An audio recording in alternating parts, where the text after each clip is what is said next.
म भ्रष्टाचार गर्दिनँ, गर्न दिन्न।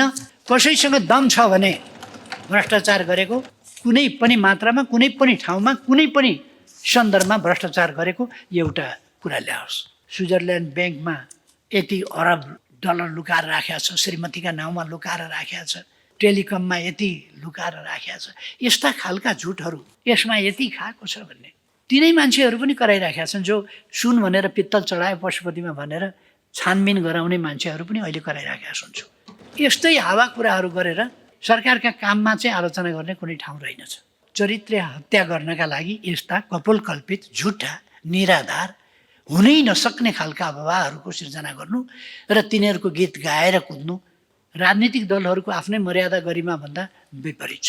दावा साथ भन्छु, दुनियाँको अगाडि उभिएर भन्न चाहन्छु, मैले सङ्कल्प गरेँ अब हामीले यस स्थितिलाई बदल्नु पर्नेछ। सिद्ध बाबा सुरुङ मार्ग ब्रेक थ्रु भएको छ।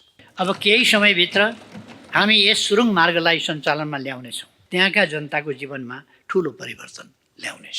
काठमाडौँ तराई द्रुत मार्ग अन्तर्गत मकवानपुरको धोद्रे सुरुङ पनि ब्रेक थ्रु भएको छ। राजनीतिलाई केवल सामाजिक सञ्जालमा प्रतिक्रिया खपतको व्यवसाय बनाउनेहरूबाट पर गएर मात्र हामी बन्दै गरेको नेपाललाई देख्न सक्छौँ। देशको प्रमुख प्रशासकीय थलो सिंहदरबार छिर्न भित्रबाट अनुमति लिनुपर्ने र सिंहदरबार छिर्न लाइन बस्नुपर्ने झन्झट थियो। अहिले सिंहदरबार छिर्न कसैसँग अनुमति लिनु पर्दैन। सरकारी परिचय पत्रको क्युआर स्क्यान गरेर भित्र छिर्न पाइन्छ। सरकारी काममा नागरिक एपको प्रयोगलाई विस्तार गर्दै हामी केही समयभित्र सार्वजनिक सेवाका क्षेत्रमा क्रान्ति ल्याउन सक्नेछौँ। सरकारी कार्यालयमा कामका फाइलहरू अड्काउने, कामको समयावधि लम्बाउने र यसबाट सेवाग्राहीले दुख पाउने स्थितिबाट मुक्त गर्न क्युआर कोड मार्फत फाइल मुभमेन्ट ट्र्याकिङ गर्ने प्रणालीलाई अगाडि बढाएका छौँ। सरकारी कार्यालयमा हुने कामको जानकारी मोबाइलबाटै पाउने व्यवस्था मिलाउँदैछौँ। जहिल्यै काम भइरहेको हुने तर कहिल्यै नसकिने हाम्रो विकास निर्माण र कानुन निर्माणको ढाँचामा यसरी ब्रेक लगाउँदैछौँ। केही दिन अगाडि सामाजिक सञ्जालको एक्सको प्रयोगकर्ता एकजनाले लेख्नुभएको देखेँ, सामाजिक सुरक्षा कोष भन्ने चाहिँ गरिबहरूको बाँच्ने आधार रहेछ। पित्तथैलीको ढुङ्गा हटाउन रु 10,775 ओपिडी, विभिन्न किसिमका जाँच अपरेसन ओखती बेडसम्म आइपुग्यो। अझ यो वर्ष नै 1,25,000सम्मको सुविधा पाइँदो रहेछ। जसले सुरुवात गर्यो त्यसको जय होस्। ती थालिएका कामहरू कसरी समयमै सम्पन्न गर्ने भन्ने प्राथमिकता तोकेर योजना बनाएका छौँ र त्यसैका आधारमा प्रधानमन्त्री र मन्त्रीहरूका बीच कार्य सम्पादन सम्झौता गरेका छौँ। सत्ताको नाउँमा पाल पारेर फुत्त अर्कै डुङ्गा चलाउने र मुलुक एवं जनतालाई तिरस्कार गर्दै सत्ता पत्ता खेलिरहने संसद समक्ष बारम्बार विश्वासको मत लिनुपर्ने तमासाबाट हामी मुक्त भएका छौँ। जनता र संसदको भरोसा र दृढताले भरिएको आत्मविश्वास लिएर सरकारमा आएपछि हाम्रो दोस्रो प्राथमिकता थियो नीतिगत सुधार। सुधारका ठोस कार्ययोजना तयार गरी नीतिगत सुधारको प्रक्रियालाई संविधान तथा सङ्घीयताको प्रभावकारी कार्यान्वयन गर्ने, संविधानमा सामूहिक संशोधन गर्ने, सरकारले आवश्यक ठानेर प्रस्तुत गरेका विधेयक वर्षौँसम्म संसदमा विचाराधीन रहन दिने होइन, प्राथमिकताको आधारमा पारित गर्ने, व्यवहारमा अमिल्दा नीति तथा कानुनमा संशोधन तथा परिमार्जन गर्ने र तत्काल ल्याउनु पर्ने नयाँ कानुन तर्जुमा गरी विद्यमान कानुनी व्यवस्थामा सुधार गर्ने। सुशासन र व्यावसायिक वातावरण निर्माणमा देशले अभूतपूर्व सुधारको थालनी गरेको छ। सरकारी कार्यालयमा फाइल गुमाएर सेवाग्राहीका काम अड्काउने प्रवृत्ति रोकिनेछ। कानुनमा तोकिएको अवधि बाहेकका सबै काम 7 दिनभित्र सक्नै पर्ने कानुनी व्यवस्था गरिएको छ। नेपाली सूचना प्रविधिमा आधारित कम्पनीलाई अन्तर्राष्ट्रिय बजारमा प्रतिस्पर्धा गर्न सक्ने वातावरण बनाइएको छ। अब हाम्रा नेपाली कम्पनीहरूलाई विदेशमा सहायक कम्पनी तथा शाखा खोल्न, कारोबार गर्न र विदेशमा गएको आम्दानी नेपाल भित्र्याउन सक्ने वातावरण बनाइएको छ। एकातिर उद्यमी व्यवसायलाई अनावश्यक तर्साउने अवस्था हटाइएको र अर्कातिर उपभोक्ता हित संरक्षणलाई अझै मजबुत बनाइएको छ। सहकारी ठगी सम्बन्धी संसदीय समितिको प्रतिवेदनले औल्याएका अनुरूप बचतकर्ताको बचत सुरक्षा गर्न तत्काल आवश्यक राष्ट्रिय सहकारी नियमन प्राधिकरण गठन गर्ने लगायतका तत्काल गर्न पर्ने कामका लागि विद्यमान सहकारी ऐनमा संशोधन गरिएको छ। सुधारको जुन हुटहुटीले संसदका 2 ठुला दलहरूको नेतृत्वमा यो सरकार निर्माण भयो, त्यसले संसदको अधिवेशन आउँदैछ, पर्खनुस्। राजनीतिक लाभ हानिको लेखाजोखा गरी संसदलाई प्रक्रियाको बन्दी बनाइन्छ र जनताका दैनन्दिन समस्या ओझेल पर्छ। हामी संसदमा पो पक्ष प्रतिपक्ष हौँ त। देश विकास, सुशासन र नागरिकको जीवनस्तर उकास्ने कुरामा पनि पक्ष विपक्ष हुन्छ र एउटै गन्तव्यका लागि जनताले हामीलाई छानेर यहाँ पठाएका छन्। तरिकाका मतभेद हुन सक्छन्, उपायका मतभेद हुन सक्छन्, बाटाका मतभेद हुन सक्छन्, त्यसमा छलफल गरौँ। सत्ता पक्ष प्रतिपक्षको मानसिकताबाट विरोध गर्नै पर्ने मानसिकता नबनाऊ। यो अवस्था परिवर्तन गर्न हामीले कम्मर कस्यौँ। वर्षौँदेखि गर्न नसकिएको कानुन सुधारको काम यसपटक अध्यादेश मार्फत एकैपटक फत्ते गर्यौँ। यो जनताको सरकारले जनताका लागि गरेको काम हो। 46 साल पछिको पुस्ताले यति चरम निराशा सायद पहिलो पटक अनुभव गर्यो। नेपाली कङ्ग्रेस र नेकपा एमालेको अगुवाईमा अन्य दलहरू सम्मिलित मेरो नेतृत्वमा सरकार बनेको एकपछि अर्को दुर्घटना र प्राकृतिक विपत्तिले हामीलाई गएको असोज 10 देखि 13 गते अकल्पनीय बाढी पहिरोको चपेटामा मुलुक पर्यो। 7135 वटा विभिन्न प्रकारका विपदजन्य दुर्घटनाहरू भए। प्राकृतिक विपत्तिले धनजनको ठुलो क्षति भयो। तर सरकारले ती चुनौतीपूर्ण परिस्थितिहरूलाई कुशलतापूर्वक सम्हाल्यो। यस अवधिमा सरकारको काम गर्ने तरिकाले देशमा व्याप्त गहिरो निराशालाई चिर्न, जनतामा आशा र उत्साह सञ्चार गर्न अनि देशलाई तीव्र आर्थिक वृद्धिको दिशामा लैजान हामी धेरै हदसम्म सफल भएका छौँ। आर्थिक वृद्धिमा सुधार हुँदै जानु र देशले राजनीतिक स्थिरता पाउनुले प्रक्रियाको गुणस्तरलाई सुनिश्चित गर्न मापदण्डको आवश्यकतालाई कार्यक्षमता, पारदर्शिता र प्रामाणिकताको मापन गर्ने जिम्मेवारी वहन गर्नेछ। ढुक्क हुनुहोस्, काङ्ग्रेस एमाले सहितको यति बलियो सरकारको प्राथमिकता त्यस्तो हुन सक्दैन।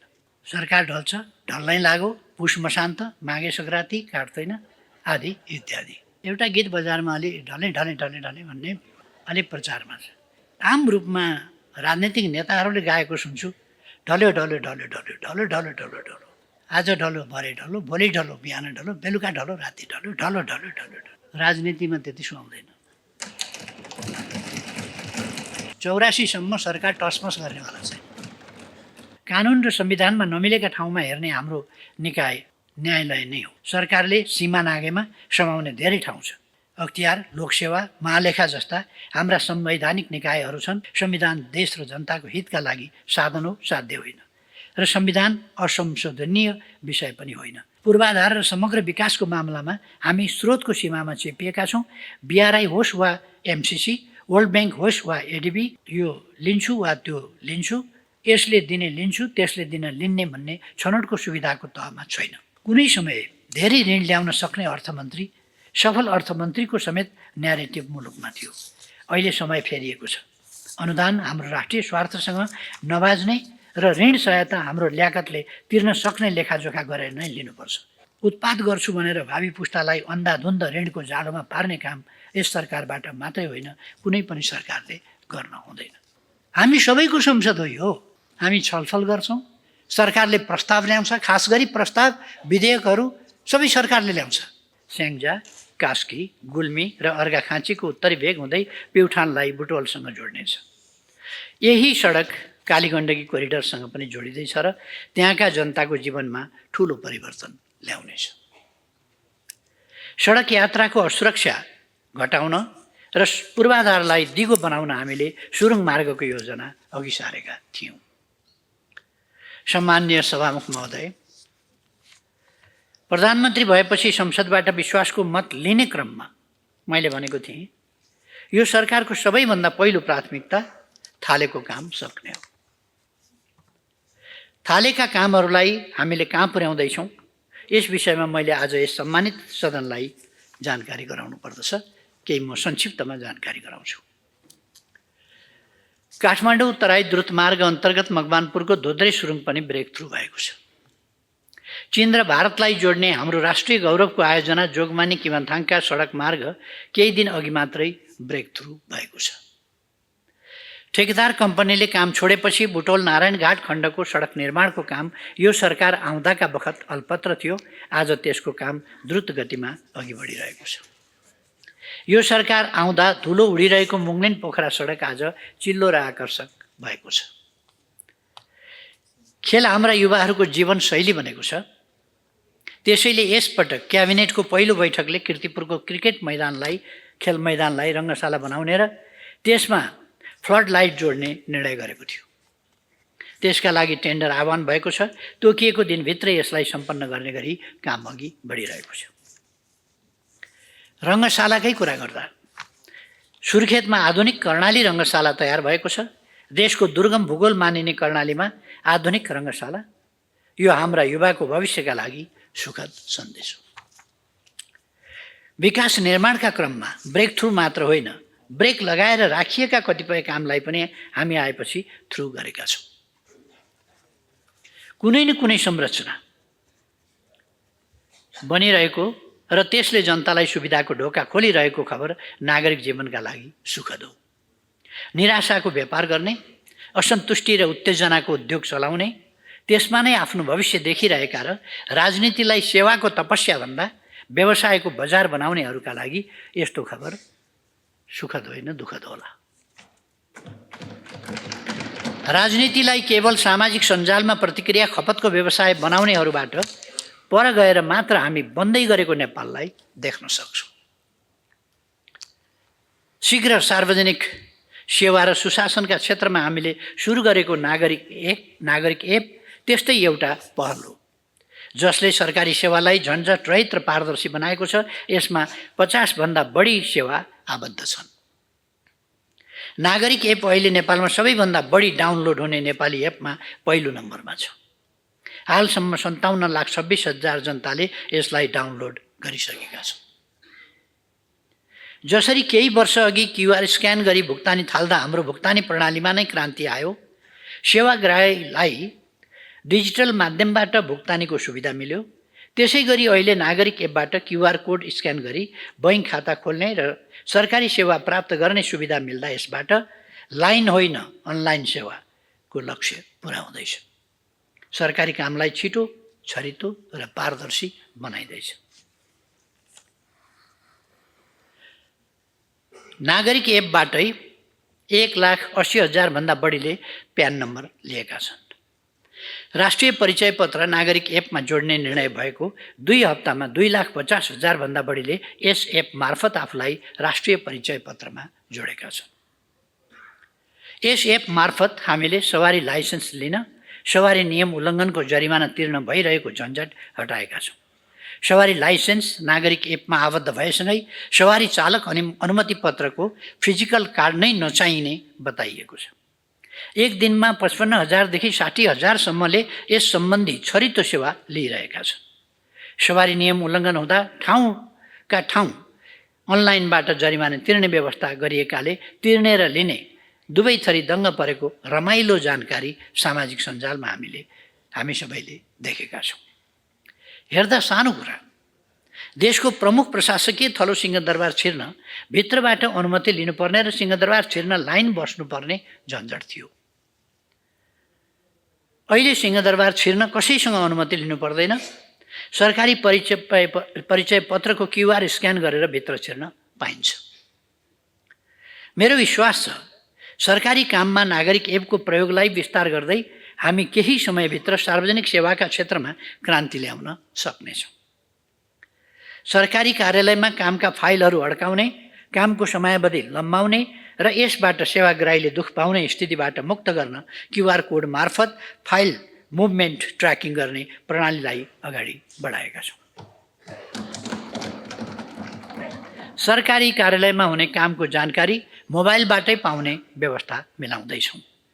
जहिल्यै काम भइरहेको हुने तर कहिल्यै नसकिने हाम्रो विकास निर्माण र कानुन निर्माणको ढाँचामा यसरी ब्रेक लगाउँदैछौँ। सभामुख महोदय, राम्ररी सञ्चालनमा नआएका अन्तर्राष्ट्रिय विमानस्थलको प्रयोग बढाउन यस सरकारले ठोस कदम चालेको छ। भैरवा र पोखरामा अन्तर्राष्ट्रिय उडानको प्रबन्ध भएको छ। यही अवधिमा बङ्गलादेशमा 40 मेगावाट विद्युत निर्यातका लागि त्रिपक्षीय विद्युत बिक्री सम्झौता भएको छ। केही दिन अगाडि सामाजिक सञ्जालको एक्सको प्रयोगकर्ता एकजनाले लेख्नु भएको देखेँ। सामाजिक सुरक्षा कोष भन्ने चाहिँ गरिबहरूको बाँच्ने आधार रहेछ। पित्तथैलीको ढुङ्गा हटाउन रु 10,775 ओपिडी, विभिन्न किसिमका जाँच अपरेसन ओखती बेडसम्म आइपुग्यो। अझ यो वर्ष नै 1,25,000सम्मको सुविधा पाइँदो रहेछ। जसले सुरुवात गर्यो त्यसको जय होस्। यो पढेर म केही बेर गोरिएँ। योगदानमा आधारित सामाजिक सुरक्षा कोषको सुरुवात गर्दा हामीले निकै ठुलो विरोध पनि झेलेका थियौँ। नयाँ युगको सुरुवात भयो भन्दै सामाजिक सञ्जालमा ट्रोल गरिएको थियो। तर अहिले करिब 19 लाख श्रमजीवी पेसाकर्मी सामाजिक सुरक्षा कोषमा आबद्ध भइसकेका छन्। यसमा रोजगारीमा रहेका जो कोहीको पनि आबद्धता बढाउँदै लैजाने हाम्रो लक्ष्य छ, नीति छ। सरकार सञ्चालनको 100 दिनभित्रै 18 वर्ष अघिदेखि थाल्ने भएको शान्ति प्रक्रियाका बाँकी कामलाई अन्तिम निष्कर्षमा पुर्याउन हामी सफल हुँदै आएका छौँ, त्यसतर्फ अघि बढिरहेका छौँ। त्यस सिलसिलामा सत्य निरूपण तथा मेलमिलाप आयोग ऐन 2071लाई संशोधन गर्न बनेको विधेयक सर्वसम्मतिबाट स्वीकृत र प्रमाणीकरण भएको छ र आयोगले पूर्णता पाउने क्रममा छ। मुलुकलाई हामी कुन दिशातिर डोर्याउन खोजिरहेका छौँ भन्ने कुरा केही सामान्य सङ्केत मात्रै हो। यस सम्मानित सदन मार्फत सिङ्गो देशलाई भन्न चाहन्छु, सबै मन्त्रालय अन्तर्गत अहिलेसम्म सुरु भएका सबै योजनालाई सम्पन्न गर्न सरकारले सम्पूर्ण शक्ति केन्द्रित गरेको छ। यस अवधिमा हामीले कुन कुन मन्त्रालय अन्तर्गत के काम थालिएका छन् र ती थालिएका कामहरू कसरी समयमै सम्पन्न गर्ने भन्ने प्राथमिकता तोकेर योजना बनाएका छौँ र त्यसैका आधारमा प्रधानमन्त्री र मन्त्रीहरूका बीच कार्य सम्पादन सम्झौता गरेका छौँ। सम्माननीय सभामुख महोदय, गएको 6 महिनामा हाम्रो संसदीय राजनीतिमा दोहोऱ्याउनु नपरेको एउटा सुखद पक्ष म यहाँ उल्लेख गर्न चाहन्छु। सत्ताको नाउँमा पाल पारेर फुत्त अर्कै डुङ्गा चलाउने र मुलुक एवं जनतालाई तिरस्कार गर्दै सत्ता पत्ता खेलिरहने विद्रूप स्थितिमा अब बन्द्याकरण भएको छ। संसद समक्ष बारम्बार विश्वासको मत लिनुपर्ने तमासाबाट हामी मुक्त भएका छौँ। आज म जनता र संसदको भरोसा र दृढताले भरिएको आत्मविश्वास लिएर यहाँ उपस्थित भएको छु। सरकारमा आएपछि हाम्रो दोस्रो प्राथमिकता थियो नीतिगत सुधार। यसका लागि सुधारका ठोस कार्ययोजना तयार गरी नीतिगत सुधारको प्रक्रियालाई तीव्रता दिइएको छ।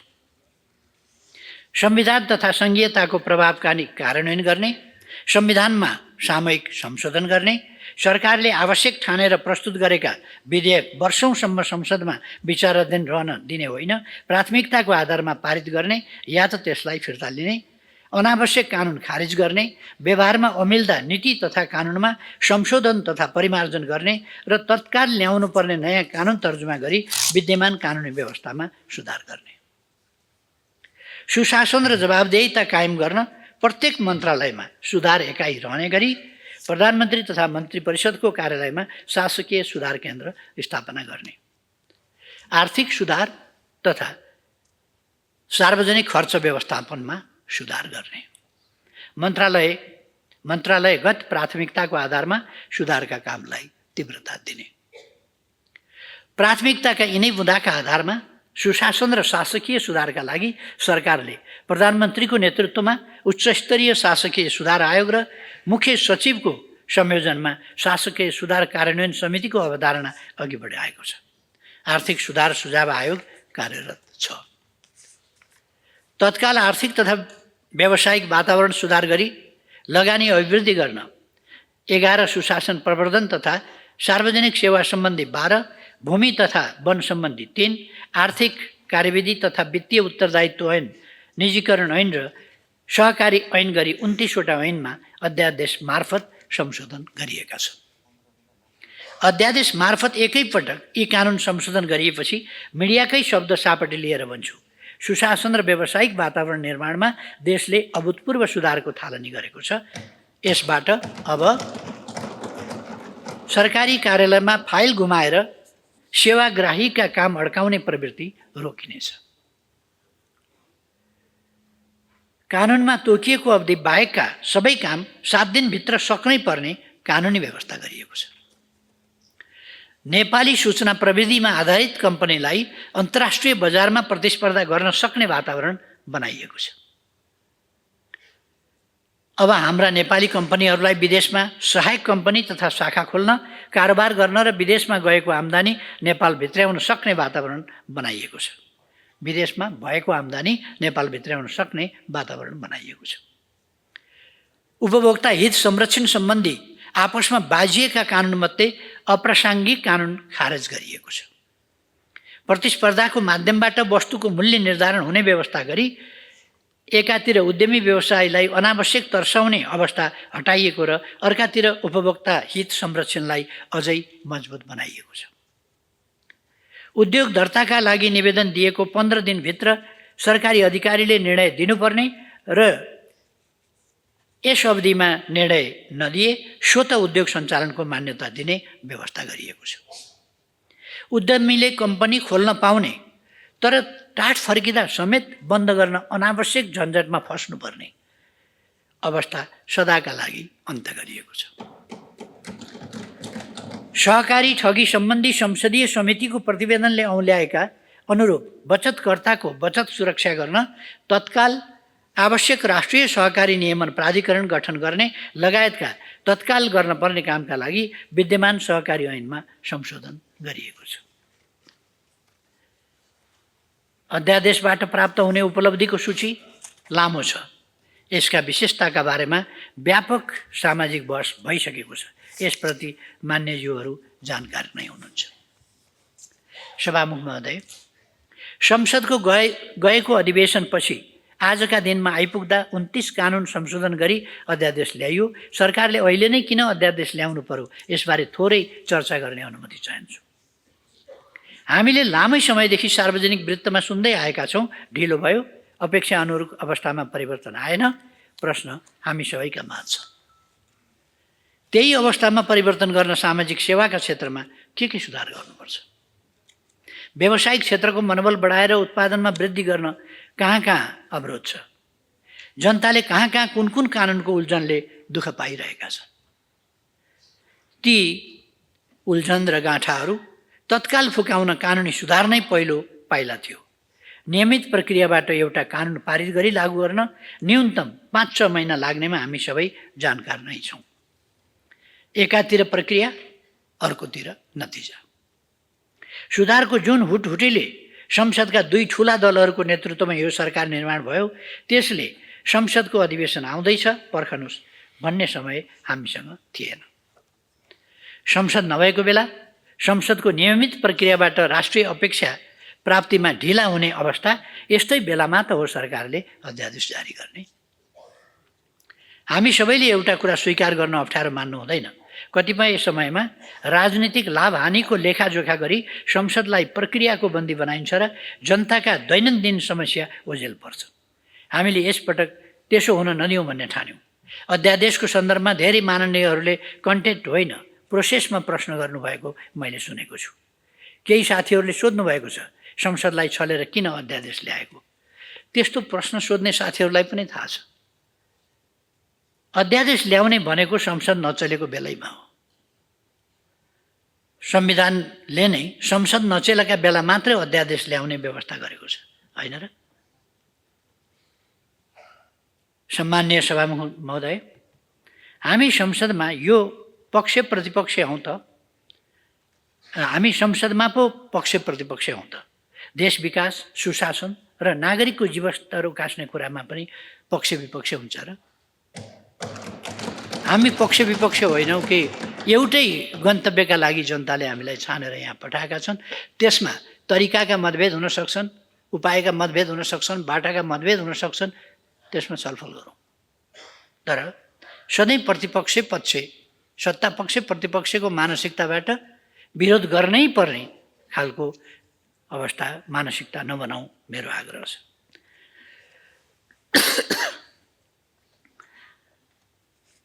बैंकमा लगानी योग्य पैसा छ, तर कोही व्यवसायी ऋण लिएर किन लगानी गरिरहेको छैन?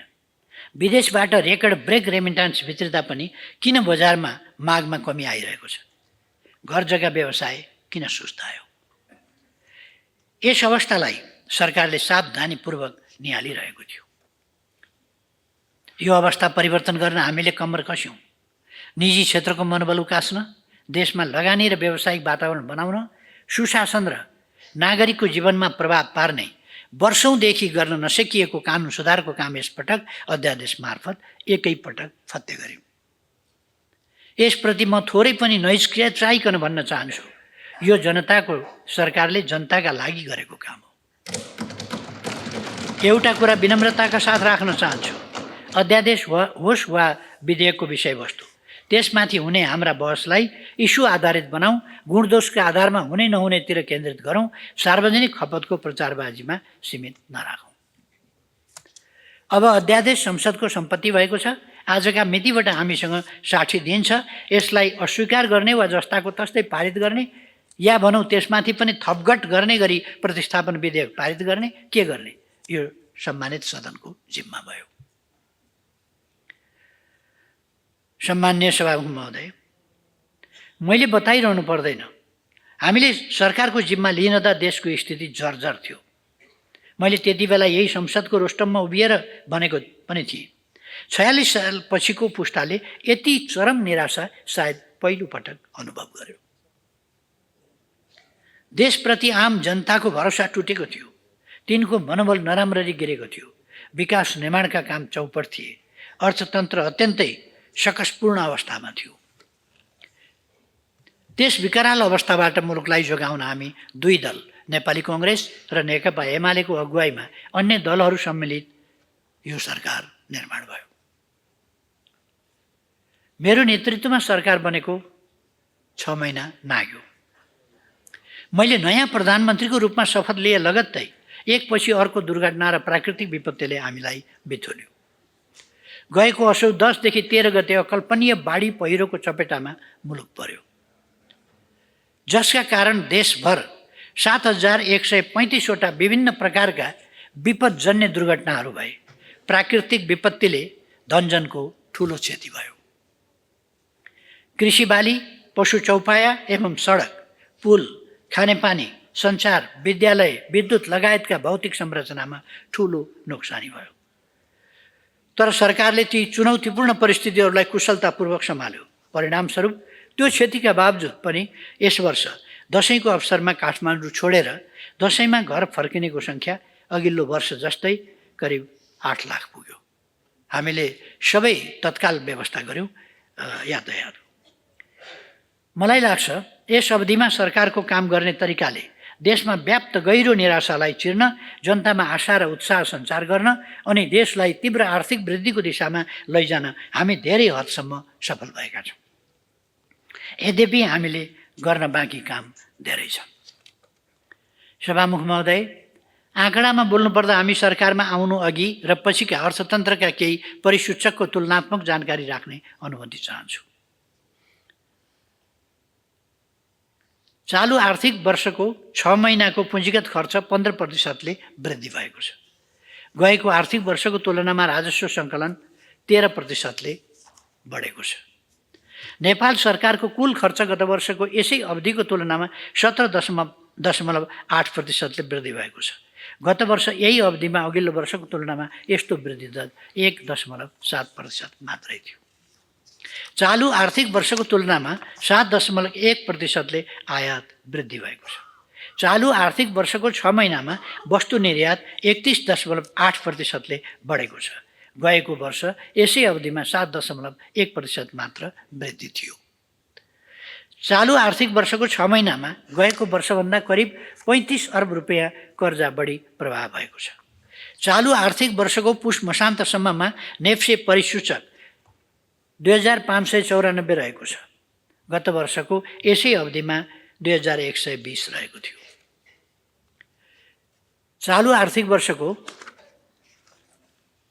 5 महिनामा शोधनान्तर स्थिति बचत 2 खर्ब 25 अर्ब 34 करोड रहेको छ।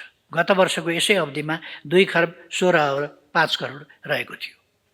चालु आर्थिक वर्षको 5 महिनामा विदेशी विनिमय सञ्चिति 16 अर्ब 76 करोड अमेरिकी डलर रहेको छ। गत वर्षको यसै अवधिमा 13 अर्ब 31 करोड अमेरिकी डलर रहेको थियो। अघिल्लो वर्षको तुलनामा 5 महिनाको कर्जा वृद्धि 46 अर्बले बढेको छ। सभामुख महोदय, 6 महिना अघि जस्तो अहिले अर्थतन्त्रमा भयावह स्थिति छैन। अर्थतन्त्रका परिसूचकहरू राम्रा छन्। पहिलाका नराम्रा परिसूचकहरू सुधारोन्मुख छन्। अर्थतन्त्रलाई कसरी चलायमान बनाउन सकिन्छ र माग बढाउन सकिन्छ भनेर सरकार लागि परेको छ। अर्थतन्त्रमा नगद प्रवाह गर्न सरकार बन्ने बित्तिकै लामो समयदेखि भुक्तानी नदिने सरकारी रवैयालाई परिवर्तन गर्यौँ। निर्माण व्यवसायको कानुन सम्मत रूपमा सिर्जना भएको तर भुक्तानी नभएको विगत आर्थिक वर्षदेखिको 30 अरब रुपियाँको दायित्व फरफारक गरेका छौँ। धेरै समयदेखि 35 जिल्लाका 15 लाखभन्दा बढी दुग्ध किसानहरूलाई सरकार बनेको 100 दिनभित्रै भुक्तानी दिएका छौँ।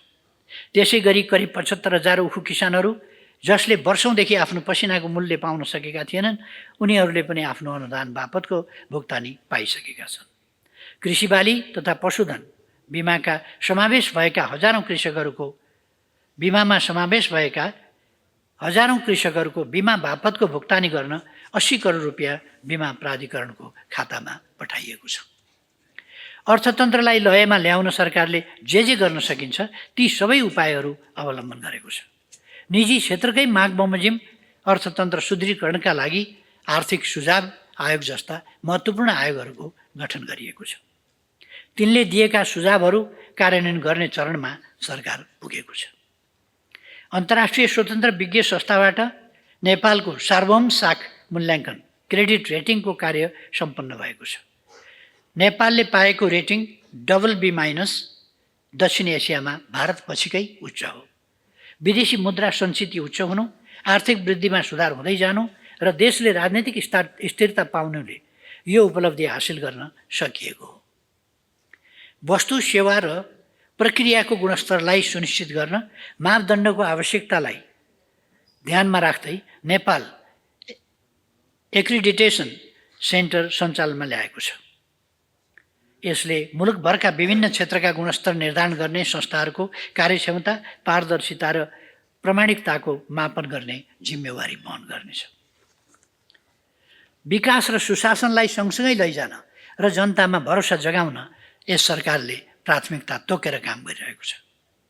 सम्माननीय सभामुख महोदय, दर्जनौं उद्योगी व्यवसायीको कुरा सुन्दा मलाई के लाग्छ भने सरकारले उनीहरूलाई खासै केही दिनै पर्दैन। आफ्नो व्यवसाय बढाउनका लागि चाहिने सबै बल तिनले आफै जुटाउन सक्छन्। सरकारले उनीहरूको मनोबल मात्र बढाइदिने हो। हामी सरकारमा आउनु अघि उद्योगी व्यवसायीहरूको मनोबल असाध्यै नराम्ररी गिरेको थियो। उनीहरूको मनोविज्ञान बुझेर मैले यही सम्मानित सदनमा भनेको थिएँ, आर्थिक मेरुदण्ड मानिने उद्योगी व्यवसायीहरू अहिले मरिच झैँ चाउरिएका छन्।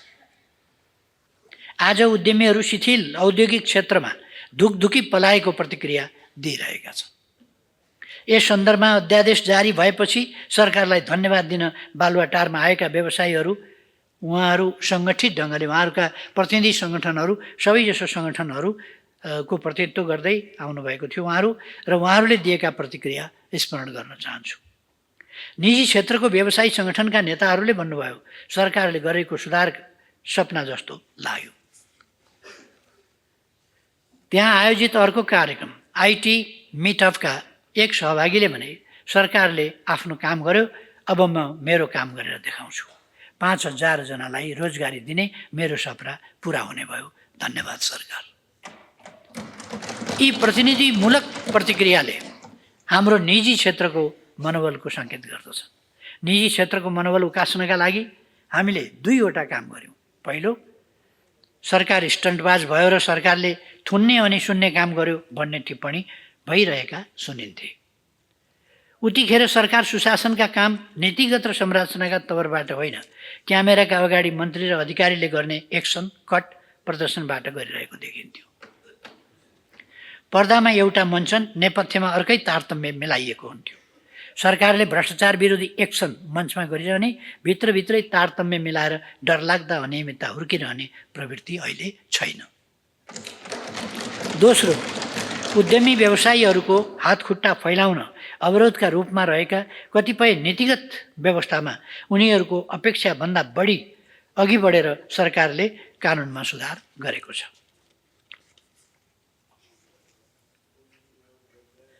सभामुख महोदय, कतिपय साथीहरूबाट मैले बच्चाको जस्तो स्वभाव भन्ने टिप्पणी पनि सुन्ने गरेको छु। बच्चा होस् वा पाका, कसैलाई पनि डर देखाउनु हुँदैन भन्ने म ठान्छु। आफै डराउनेलाई दिन मिल्ने जवाफ चाहिँ मसँग छैन। बरु तिनीहरू आफै कर्मको भय पासमा पो परेका हुन् कि भन्ने लाग्छ। आज यति चाहिँ भन्छु, पार्टी टुक्र्याउने, भत्काउने जस्ता खुद्रे कुराहरू यस सरकारको मेन्युमा छैन। ढुक्क हुनुहोस्, काङ्ग्रेस एमाले सहितको यति बलियो सरकारको प्राथमिकता त्यस्तो हुन सक्दैन। सरकारका प्राथमिकताहरूको बारेमा मैले भनिसकेका छु, दोहोऱ्याइरहनु परेन। विपक्षमा रहेका साथीहरूले एउटा कुरामा आफ्नो समय व्यर्थै खेर फाले जस्तो लागिरहेको छ। सरकार ढल्छ, ढल्नै लाग्यो, पुष मसान्त, माघे सङ्क्रान्ति, काट्दैन आदि इत्यादि। एउटा गीत बजारमा अलि ढले ढले ढले ढले भन्ने अलिक प्रचारमा छ। त्यस्तै प्राय आम रूपमा राजनीतिक नेताहरूले गाएको सुन्छु, ढल्यो ढल्यो ढल्यो ढल्यो ढल्यो ढल्यो ढल्यो ढल्यो, आज ढल्यो भरे ढल्यो, भोलि ढल्यो बिहान ढल्यो, बेलुका ढल्यो राति ढल्यो, ढल्यो ढल्यो ढल्यो ढल्यो।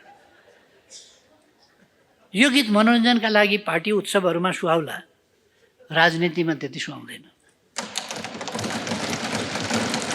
अझ एकजना माननीयले यस गीतलाई श्लील भएन समेत भनेको सुनेको छु। यो वास्तवमा त्यस्तो टिप्पणी आएको गीत हो। यो यस्तो गीतलाई के नक्कल गरिराख्या होला। यस्तो गायन मनोरञ्जनका मञ्चमा गाउनु राम्रो हुन्छ, राजनीतिका मञ्चमा गाउन बन्द गरे हुन्छ, किनभने 84 सम्म सरकार टसमस गर्नेवाला छैन। सरकार बनाउने र हटाउने थलो यही सम्मानित सदन हो, अन्त कतै होइन। दिन रातै यस्ता हल्ला गरेर आगामी 3 वर्ष बिताउनु जनताका लागि के फाइदा, देशका लागि के फाइदा। बरु दैलेखमा उत्पन्न सफल भएको इन्धनको कुरा गर्नुहोस्। नागढुङ्गाको सुरुङमा कहिले यातायात चल्छ भन्ने प्रश्न गर्नुहोस्। भर्खरै ब्रेक थ्रु भएको केमाथाङका जोगबनी सडकले चीन र भारत जोडिँदा के फाइदा हुन्छ त्यसको कुरा गर्नुहोस्। सरकारको म्युजिकल चेयर गेम भन्दा त जनताको जीवनमा त्यसले पो अर्थ राख्ला कि। सम्माननीय सभामुख महोदय, आज म अलिकति संसदभित्र कानुन निर्माणको कुरामा प्रवेश गर्न चाहन्छु। यस सम्मानित सदनमा हामी सबैले आफैलाई एकपटक सोध्नुपर्ने प्रश्न हो, के हामीले संसदमा कानुन निर्माणको सवालमा आफ्नो दायित्व गर्नुपर्ने जसरी पुरा गरिराखेका छौँ? एउटै कानुन बनाउन हामी किन आधा दशकभन्दा बढी समय लगाइरहेका छौँ अथवा आधा दशकसम्म लगाइरहेका छौँ? किन? यस मामिलामा अब हामी गम्भीर बन्नै पर्छ।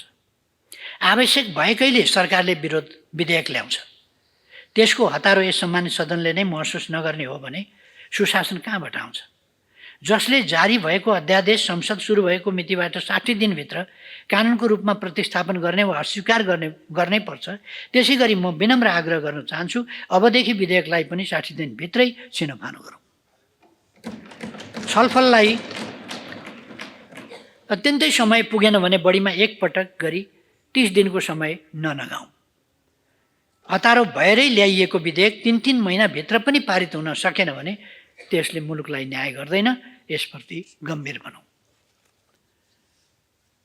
छलफल गरौँ, बहस गरौँ, नमिलेको कुरा हटाउँ, केरौँ फेरौँ जे गरौँ, तर अब 60 दिनभित्रै कानुन बनाऊ। मैले आज यस सदनमा विनम्रतापूर्वक आफ्नो कुरा राख्नै पर्छ। सरकारले ल्याएको विधेयकलाई 90 दिन बित्दा पनि संसदले पारित गरेन भने सरकारले वैकल्पिक व्यवस्था गर्छ। सरकारले समयमै काम नगर्दा मुलुकलाई कुन हदसम्मको क्षति हुन्छ भन्ने कुरा हामीले मनी लाउन्ड्रिङको मुद्दामा देखिभोगिसकेका छौँ। अघिल्ला सरकारको समयमा भएको व्यवस्था र लापरवाहीको परिणाम अहिले मुलुकले भोग्नुपर्ने भएको छ। हाम्रो देश ग्रे लिस्टमा पर्ने खतरा बढेको छ। सभामुख महोदय, अर्बौं अरबका ठेक्का लागेका वा लाग्नुपर्ने परियोजना र केही लाख वा करोडमा सकिने विकास निर्माणका कामका लागि एउटै कानुनी व्यवस्था राखेर हामीले चाहे अनुसारको विकासको काम गर्न सकिँदैन। यसका लागि सरकारले खास परियोजना लक्षित कानुन बनाउँछ, त्यसको विधेयक सरकारले सदनमा ल्याउँछ। एकदमै अर्जेन्सीका साथ यस सम्मानित सदनले काम गरिदिनुपर्छ। ढुक्क हुनुहोस्, सदनलाई सरकारले बिजनेस दिन्छ, कानुन सदनले बनाउने हो, बनाइयोस्। त्यो कानुनको प्रयोग गरेर सरकारले काम गर्छ, काम गरेन भने प्रश्न उठाइयोस्। यस मामिलामा मैले आज 2वटा कुरा नभनी भएको छैन। कानुन र संविधानमा नमिलेका ठाउँमा हेर्ने हाम्रो निकाय न्यायालय नै हो। व्यवस्थापिकाले कानुन बनाउने, कार्यपालिकाले कार्यान्वयन गर्ने, न्यायपालिकाले कानुनको पालना भयो भएन हेर्ने, यसभन्दा तलमाथि गर्न कसैले मिल्दैन, हुँदैन।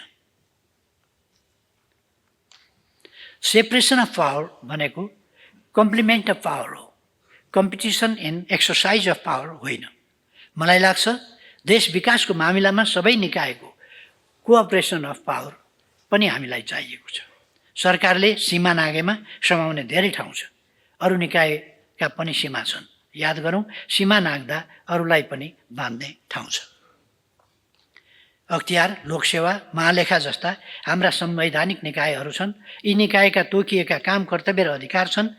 अहिले प्राय यस्ता संवैधानिक निकायमा लामो समय कर्मचारी प्रशासनमा काम गरेका साथीहरू हुनुहुन्छ। मैले आज यति भन्नै पर्छ, के गर्दा सुशासन कायम हुन्छ, के गर्दा कर्मचारीको मनोबल बढ्छ या घट्छ, के गरे सुशासनका लागि काम गरेको हुन्छ, के गरे शासनमा अवरोध हुन्छ, यो कुरा उहाँहरूलाई राम्रैसँग थाहा होला। नेपालको ब्युरोक्रेसीमा काम गर्ने राम्रो क्षमता छ। राजनीतिक नेतृत्वको सहयोग पाए हप्ता 10 दिनमै झन्डै 3 दर्जन कानुन संशोधन गर्ने गरी काम गर्ने क्षमता राख्दो रहेछ भन्ने त हालैको कामले पनि देखाएको छ। यसको मनोबल नगिरोस् भन्नेमा म सचेत छु। तपाईहरू सबै पनि सचेत भइदिनु होला।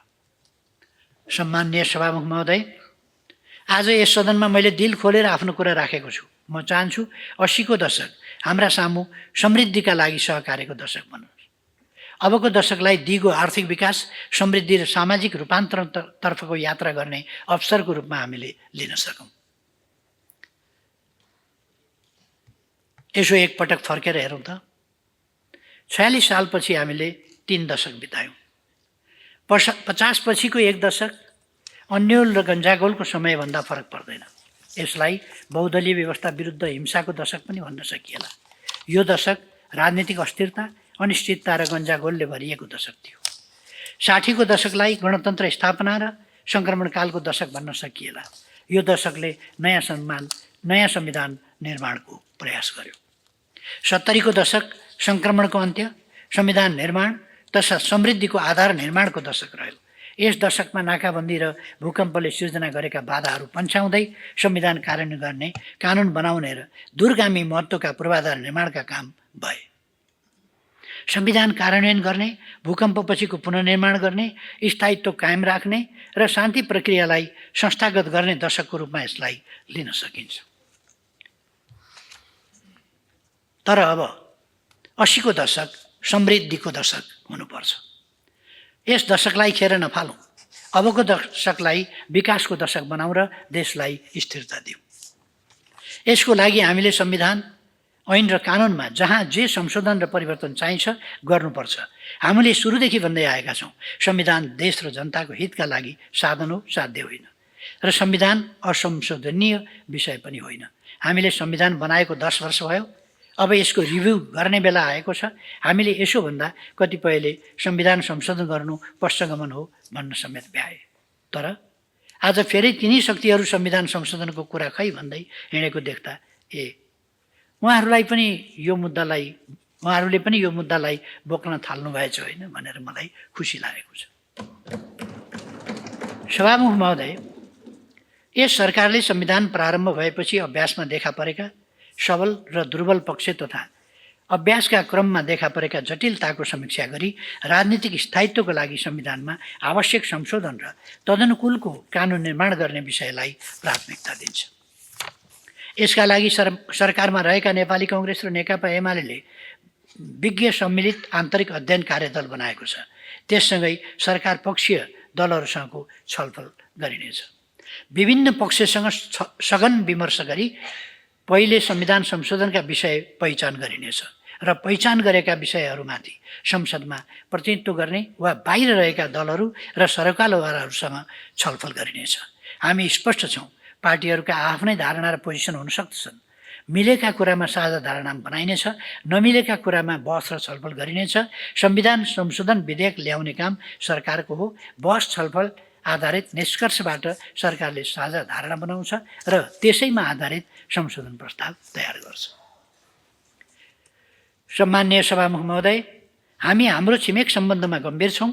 दुवै छिमेकी मित्र राष्ट्रहरूसँग मैत्रीपूर्ण सम्बन्ध विस्तार गर्ने, दुवै मित्र राष्ट्रहरूले हासिल गरेका द्रुत विकासबाट यथोचित लाभ लिने, पारस्परिक लाभ र सम्मानमा आधारित सम्बन्ध कायम गर्न चाहन्छौँ।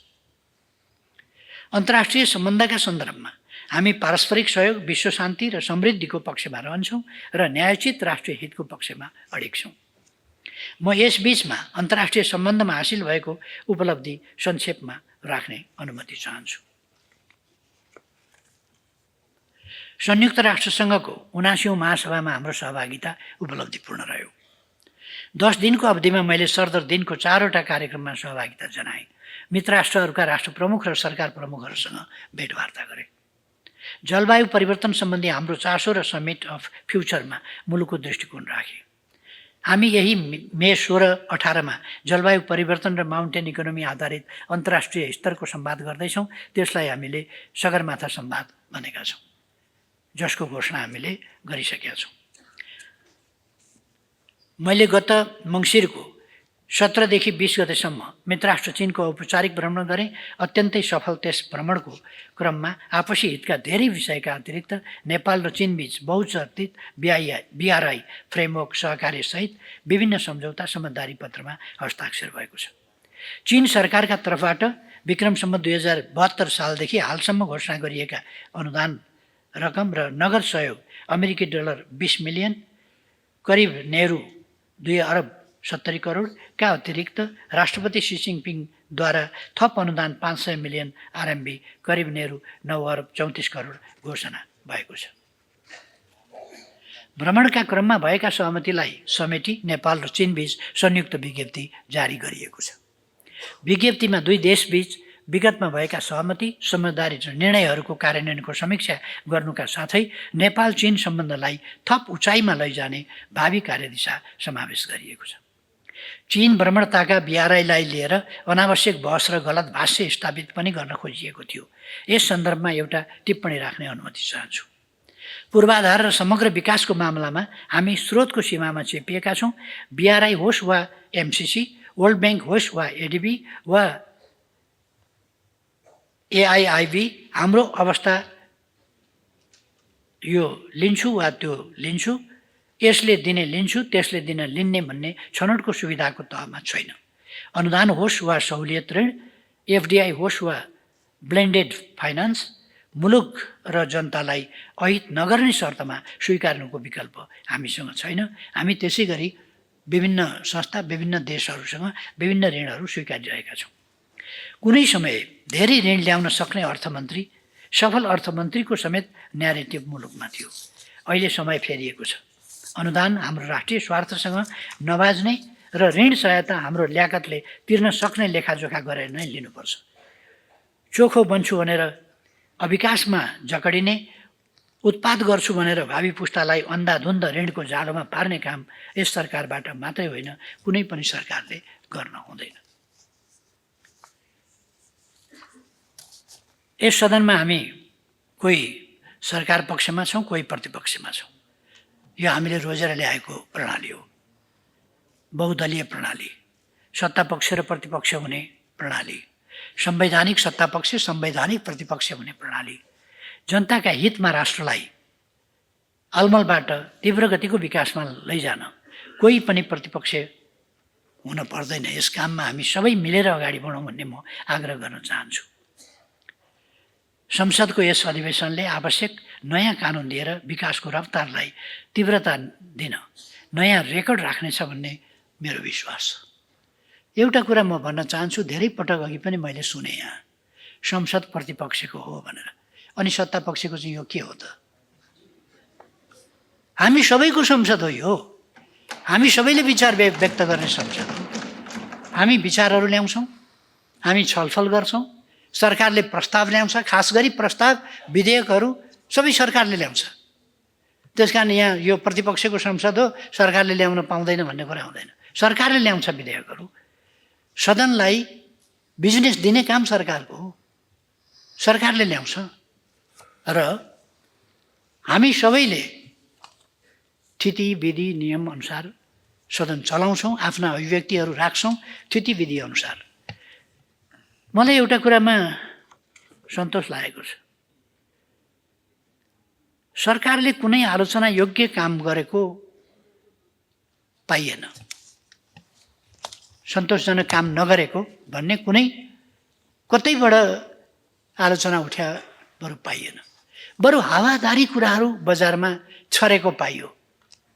स्विजरल्यान्ड ब्याङ्कमा यति अरब डलर लुकाएर राखेको छ, श्रीमतीका नाउँमा लुकाएर राखेको छ, अर्को टेलिकममा यति लुकाएर राखेको छ। यस्ता खालका झुटहरू फरेबहरू यसमा यति खाएको छ भन्ने तिनै मान्छेहरू पनि कराइराखेका छन्। जो सुन भनेर पित्तल चढायो पशुपतिमा भनेर छानबिन गराउने मान्छेहरू पनि अहिले कराइराखेका सुन्छु। यस्तै हावा कुराहरू गरेर भ्रम फिजाउने खालका कामहरू भएको देख्दा सरकारका काममा चाहिँ आलोचना गर्ने कुनै ठाउँ रहेनछ। त्यसै कारण यस्ता काल्पनिक कुराहरूमा यस्ता कुराहरूको आश्रय लिनु पर्यो। म सरकारका काम कारबाहीहरूको रचनात्मक आलोचना होस् भन्ने चाहन्छु। सरकारलाई गल्ती गर्नबाट रोक्नका लागि आलोचना टिप्पणीहरूको आवश्यक हुन्छ र प्रतिपक्षले यस्ता कुरामा खबरदारी गर्नुपर्दछ कि सरकार यो गल्ती गर्दैछ, यस्ता गल्तीहरू नगरोस् भनेर। तर चरित्र हत्या गर्नका लागि यस्ता कपोलकल्पित झुटा निराधार हुनै नसक्ने खालका अफवाहहरूको सिर्जना गर्नु र तिनीहरूको गीत गाएर कुद्नु यो अनुचित पनि छ। यो संसदीय प्रणाली, लोकतान्त्रिक प्रणाली र हाम्रो राजनीतिक दलहरूको आफ्नै मर्यादा गरिमा भन्दा विपरीत छ। म दावासाथ भन्छु, फेरि पनि दावासाथ भन्छु, दुनियाँको अगाडि उभिएर भन्न चाहन्छु, म भ्रष्टाचार गर्दिनँ, गर्न दिन्न। कसैसँग दम छ भने भ्रष्टाचार गरेको कुनै पनि मात्रामा, कुनै पनि ठाउँमा, कुनै पनि सन्दर्भमा भ्रष्टाचार गरेको एउटा कुरा ल्याओस्। असम्बन्धित कुराहरूलाई जोडेर यस्ता कुराहरू त्यति सान्दर्भिक हुँदैनन्। म के अपेक्षा गर्न चाहन्छु भने यो संसदको 5औं अधिवेशन अत्यन्तै ओजनदार होस्। यो झुटा लान्छना आरोप प्रत्यारोपमा सीमित नहोस्, त्यस्ता कुराहरू नउठुन्। यसले देश र जनताको हितको पक्षमा, सार्वभौम सत्ताको पक्षमा, राष्ट्रिय हितको पक्षमा, जनताको खुशहालीको पक्षमा, देशको विकास र सुशासनको पक्षमा जमेर छलफल गरोस्, सरकारलाई गम्भीर सुझावहरू दियोस्। म त्यो अपेक्षा गर्न चाहन्छु। सम्माननीय सभामुख महोदय, म यिनै अपेक्षाहरूका साथ अहिले मेरो भनाइ फेरि पनि सबै मान्यज्यूहरूलाई यस अधिवेशनमा हार्दिक स्वागत गर्दै आफ्नो भनाइ टुङ्ग्याउँछु। समय दिनुभएकोमा धन्यवाद।